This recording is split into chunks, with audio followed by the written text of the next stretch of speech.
Hello and welcome to Regen on Purpose, where we explore regenerative leadership, delivery and systems that strengthen over time. I'm Karen Gray. Let's begin. In this episode, I'm introducing something I've been refining over years of leading complex program and project delivery. A practical lens for moving beyond sustainability without losing commercial realism. Because regeneration only matters if it changes how we lead and how we deliver. Over the past decade, sustainability has rightfully moved into the mainstream. Targets, reporting, ESG frameworks, and carbon commitments. But in complex delivery environments, I've observed something consistent. Intention is really the constraint. Translation is. Translation into leadership behavior, into funding decisions, into meeting design, into performance metrics, into what gets escalated and what doesn't.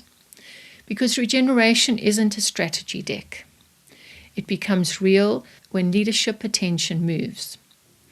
When leaders focus on different signals and ask different questions, reward different outcomes. Over time, I've come to think about regeneration practically in 5 shifts, not as a theory, not as a maturity ladder, but as leadership attention. I call it the Practical Regenerative Framework. 5 places where things must change if systems are going to strengthen over time. Before we move into the 5 shifts in detail, it's worth pausing because this isn't a new idea. We're already seeing these shifts play out across very different sectors. What's interesting is not the industry, it's the pattern. Interface Inc. extended its horizon decades ahead of regulation. That wasn't marketing, that was a structural commitment. That's Horizon.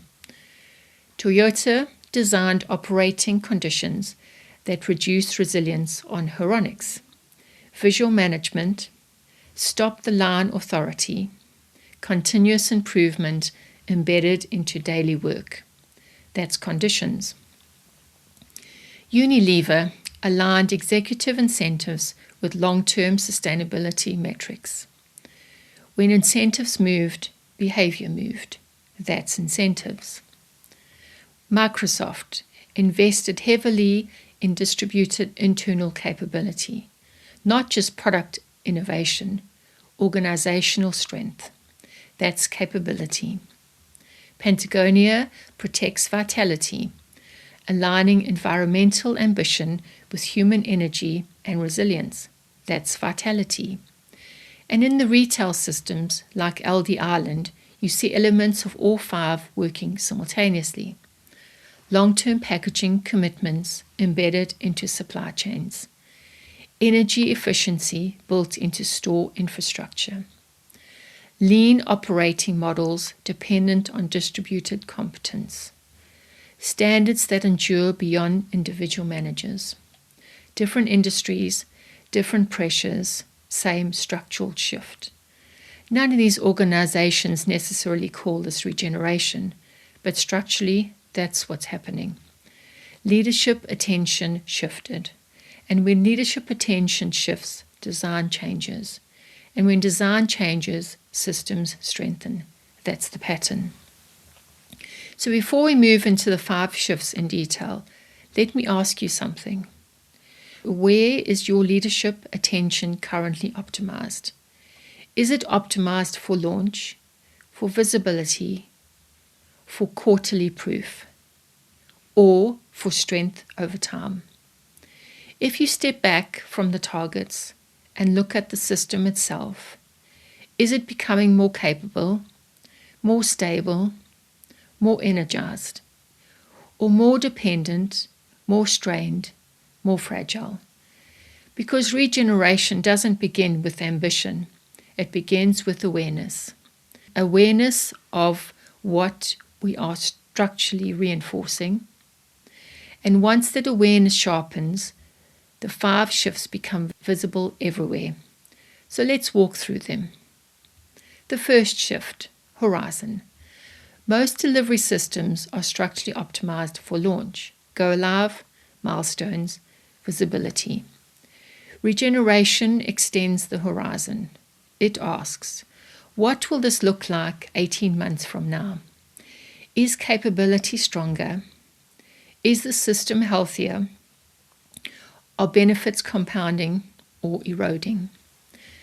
In retail context, like LD Island, horizons show up in multi-layer packaging transition, energy infrastructure, and supply chain resilience. These are structural decisions, not quarterly optics. If you don't expand the horizon, we optimize for speed, not strength. The second shift is conditions. Performance is shaped by conditions, not effort. Meeting design, decision clarity, information flow, cognitive load. Retail makes this visible. Store layout, replenishment flow, operating standards. When conditions are well designed, effort reduces. When poorly designed, heuristics increase. Heuristics are often a signal of weak conditions, not excellence. Regenerative leadership redesigns the system, so effort is no longer the primary lever. The third shift is incentives. Organizations always get the behavior they reward. If we reward speed, we get speed. If we reward visibility, we get optics. Very few organizations reward sustainment. In retail systems like LD Island, sustainability only endures when embedded in procurement standards and operational KPIs. If it sits outside the commercial core, it fades. Incentives are structural signals. When they align with longevity, behavior compounds. The fourth shift is capability. Regenerative systems build strength internally. They reduce dependency, increase distributed competence, make knowledge portable. Lean retail models only work when capability is embedded, not concentrated. If the system weakens when one person leaves, it was never regenerative. Capability is what allows strength to endure. The fifth shift is vitality. This is often overlooked. You can measure depletion, rework increases, escalation spike, decision fatigue grows, energy drops. In retail environments, vitality show up on the shop floor, in tone, turnover, and friction. Exhausted systems erode. Regenerative protects vitality because vitality protects performance.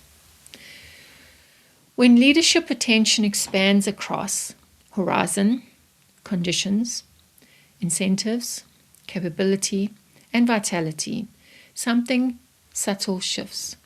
Delivery stops feeling like strain, it starts feeling like strength.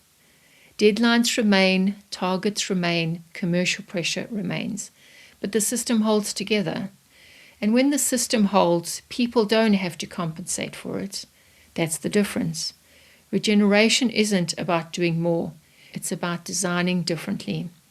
Designing for strength beyond go live, for capability beyond individuals, for energy that sustains, not depletes. Most organizations optimize for performance in the moment. Regenerative leadership optimizes for performance over time. And over time, the difference compounds. This is the Practical Regenerative Framework. Not a theory, not an initiative, but a shift in attention. Because what leadership attends to strengthens. Regen on purpose, building what lasts. Thank you for listening to Regen on Purpose. Sustainability is a starting point. Regeneration is the natural progression. Until next time, design for strength and start building what lasts.